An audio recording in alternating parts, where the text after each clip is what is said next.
Yeah, Kevin, I wonder if you could just describe what Trey Stewart has kind of meant to the team this year, and also what this kind of senior group, these four outgoing guys, have kind of meant to your first year in the program. Yeah, Trey's been an unsung hero, honestly. Even before he sort of cracked the rotation here, in the last couple of weeks, he's been unbelievable in practice, which is not easy to do when you're not playing. But he helped us get a lot better, whether that be scout team stuff, whether that just be him just having a level of competition that he brings every day. And it just got to the point where just couldn't ignore it. And so we gave him some opportunity, and every time we did, he came in and made something happen with his energy and his effort. And then he takes the right shots as well. So he's been tremendous. I love coaching him. He's really helped our culture and our locker room. As it relates to the other seniors, obviously Foose has been a mainstay here. Was really happy he was able to have a heck of a game the other night. It really helped us win in a way we had to kind of adjust in that game. And he's just been rock solid. He's just steady, and he gives us a different look, offensively, which is a luxury. And then obviously Trevin's a guy that has been here for obviously a while, but he's just super consistent in terms of his approach. And I think it's you see guys like him work and how hard they work, how they're everyday guys. And I think he stepped up from a vocal leadership standpoint as well, where he's come in and, have guys, follow his lead. And that's something that I asked him to do out of the gate. And he's definitely answered the call there. And then who am I missing? For what I think.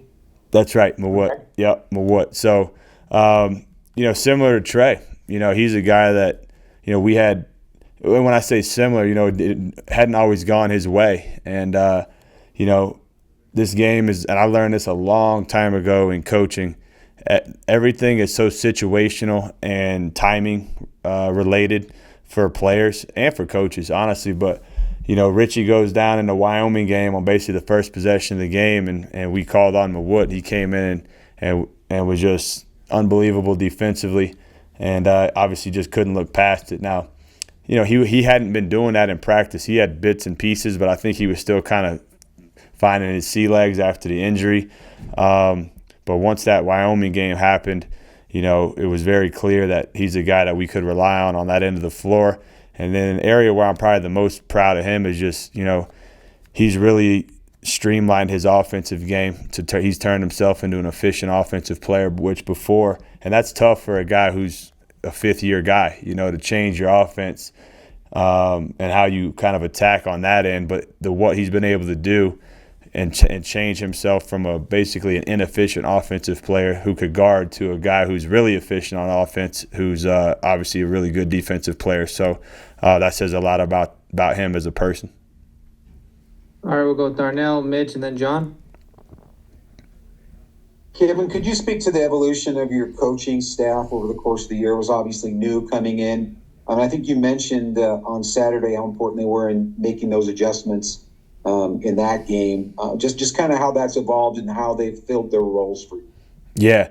So I mean, outside of Jordan Brady, no one, and Doug Stewart, no one on this staff who are like in somewhat of the coaching space have really worked with me, and none of those guys have worked with me in a long time. And so that takes some getting used to in terms of the language, what I like, what I don't like, how I get information before the game, during the game, after the game. There's just so many things that go into that. Doug Stewart's a guy who behind the scenes, does a ton for me. He's our chief of staff. I kind of use him as a Swiss Army knife, but he's more or less a kind of a coaching consultant for me. So he's done a lot of work behind the scenes. He has a good understanding of how I like to do things, and he's been instrumental in helping the coaches streamline things for me. And I think our processes and systems have gotten a lot more efficient as we've gone throughout the course of the season. And, that's tough, especially for, a guy like Will Voigt, who's been a head coach for a million years. That's a big adjustment to come in being an assistant even Tim Fanning's also been a head coach, and so that can be a hard adjustment. I had to do it when I was in the NBA, and so it's it can be frustrating, honestly, as an assistant sometimes in that space. But those guys are patient. They want to win, and that kind of is the undertone of how we approach things. But I think it's evolved in a good way as the season's gone on. Are you an easy coach to work for? I think so. I mean, I get wound up. I mean, this morning I was wound up. I mean, Chris Burgess is a guy who, he has a really good just feel. He's very intelligent, and so I think he's probably him and I hit the ground running very, very smoothly along with Dunson. Both those guys have a good just feel for how to. They're good just people, good just people skills, right? So they just kind of get things. The few of the other ones has been a little bit more of a rocky road, but I think I'm an easy guy to work for. I mean, I'm not one of these in at 5 a.m. out at midnight guys. I value balance in this profession, which can be tricky at times, and so I don't know, man. You'd have to ask those guys. They might be dog cussing me behind my back. Who knows? Kevin, with it being March, how much do you and your staff look at, bracket forecast and things like that and the impact that these games can have on your potential postseason outlook? Burge is the guy I rely on the most with that. He's pretty dialed in with that stuff. So him and I discuss it. And I know I say this a lot, and I mean it. We really do take it day by day and game by game. I understand that there's bigger pictures out there, but I think what I've found, every team's different. Some teams need all that, crystal ball stuff. Other teams are better when they just focused on what's right in front of them. That seems to be the case with this group, and so that's kind of how we handle the players. As it relates to the staff, I'm pretty singular focused as well, but I try to have an understanding of what's going on big picture as well. And then just wanted to ask, what's the latest on Cannon and his potential availability for tomorrow night? Yeah, so wasn't as bad as it looked, which was great. He's kind of day to day, and that's kind of how we're approaching it. All right, John, Sean, then Jackson. Kevin, obviously BYU's been on quite a bit of a surge here as Big 12 regular season play winds down. You thought from the beginning you had the makings of a good team, but what's really allowed it to kind of come together the way it has down the stretch here for BYU? I think there's a lot that goes into that. If I had to just narrow it down to a couple of things, I just think belief,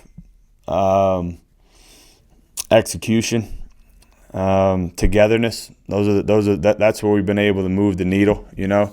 I think patience. As I've learned how to operate in this space, our guys being patient with our staff. To that question that was asked at the beginning, so all that stuff kind of has been a kind of the recipe, I would say, to kind of where we are, why we are where we are right now.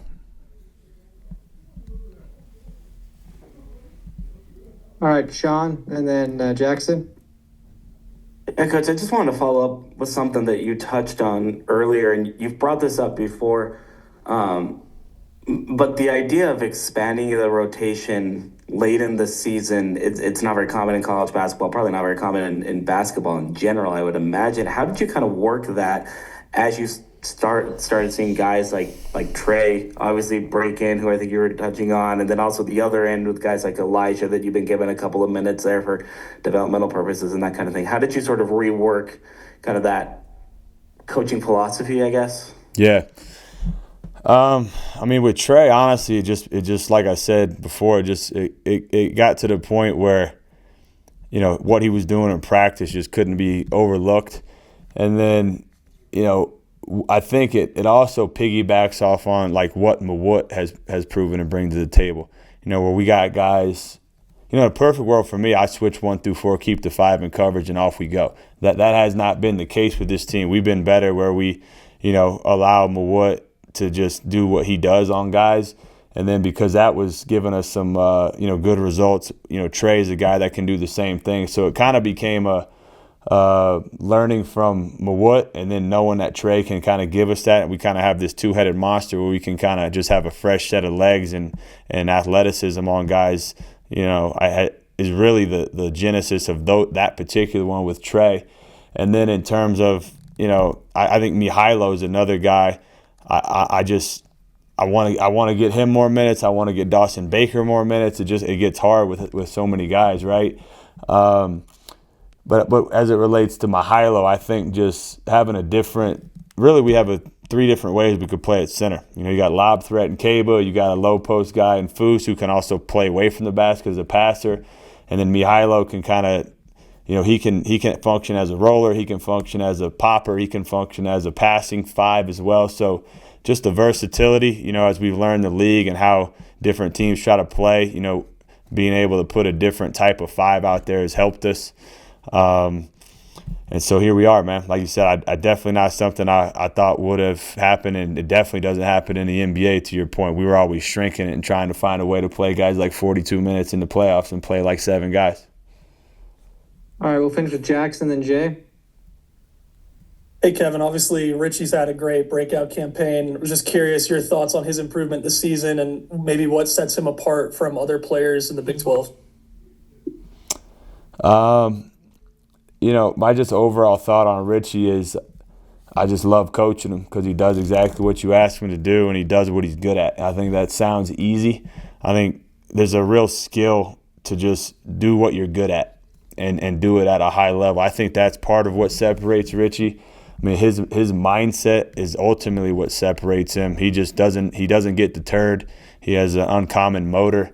But stylistically, I think he's, in terms of how we like to play, I mean, he fits to an absolute T, And when you forecast his NBA world, I mean, the stuff we're asking him to do is the exact same things NBA teams are going to ask him to do. Space the floor, playoff closeouts, and make quick decisions. And he excels at that more than most players I've coached.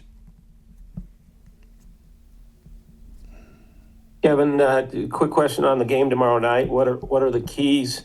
What do you guys have to do to win in Ames tomorrow night?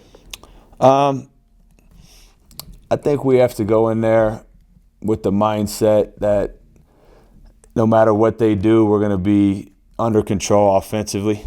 And I told our guys this morning I have a lot of respect for West Virginia and their defense, and I told our guys, I think Tyson told me that was the most points that any Big 12 team scored on them in a regulation game. And so we just try to build on things that have worked. They're different. Their defense is different than West Virginia's. But at the same time, I think I'm big on proof of concepts. Like, we've proven that we can do that against good defensive teams, particularly ones whose MO is to turn you over. So that was a weakness of ours early in the year. I think we're starting to use people's aggression against them.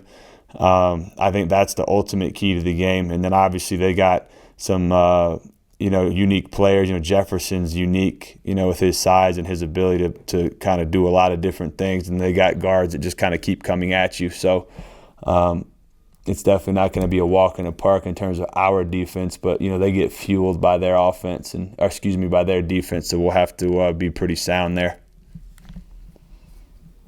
All right. Thanks, Coach. Appreciate it, guys. Thank you.